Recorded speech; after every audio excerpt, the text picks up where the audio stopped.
Isang mapagpalang araw sa ating lahat mga kapatid. Ako muli si Adrian Bernal sa Batch 3 at ito ang aking daily devotion. At ngayong araw ay pag-uusapan natin ay kung bakit ang Biblia ay parang jigsaw puzzle. At ang ating Bible verse ay mula sa Isaiah chapter 42 verse 1.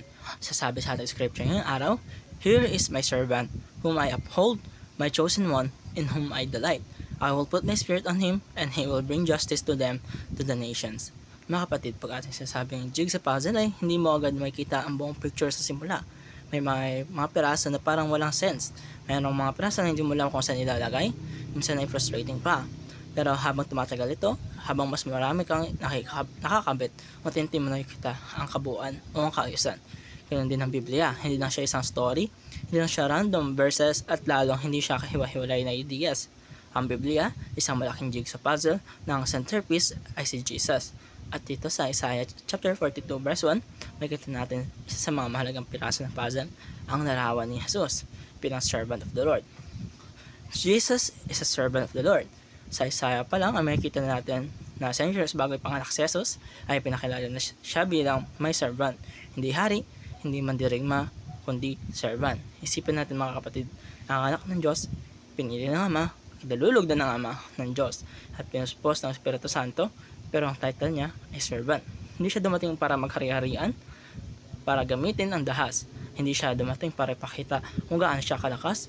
Dumating siya para sumunod, para magtingkod, at para gawin ang kalooban ng Ama hanggang dulo. Even to the cross. Dito natin makikita na yung heart ni God, ang plano ng Diyos para sa redemption ay hindi loud, hindi flashy, hindi pilit.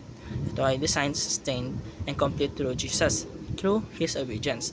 At kapag tinitignan natin ang Biblia bilang jigsaw puzzle, makikita natin na mula sa Genesis hanggang sa Revelation, isa ang team ng God. God saving His people through a faithful servant. Jesus will not stop until He wins. Kagaya na sasabi sa scripture ng araw, Isaiah chapter 42, doesn't describe a weak servant. Gentle siya pero humble lamang siya, pero hindi siya sumusuko.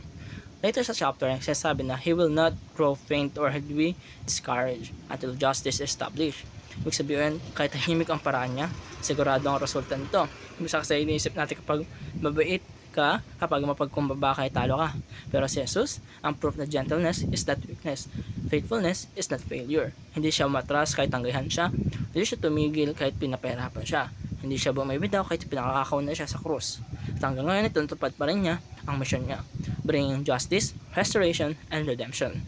Kaya kung pakaramdam natin na parang kulang tayo sa picture ng buhay natin, para may missing pieces, tandaan lang natin na Jesus never leaves a puzzle unfinished. At ito nagtatapos ang aking daily devotion.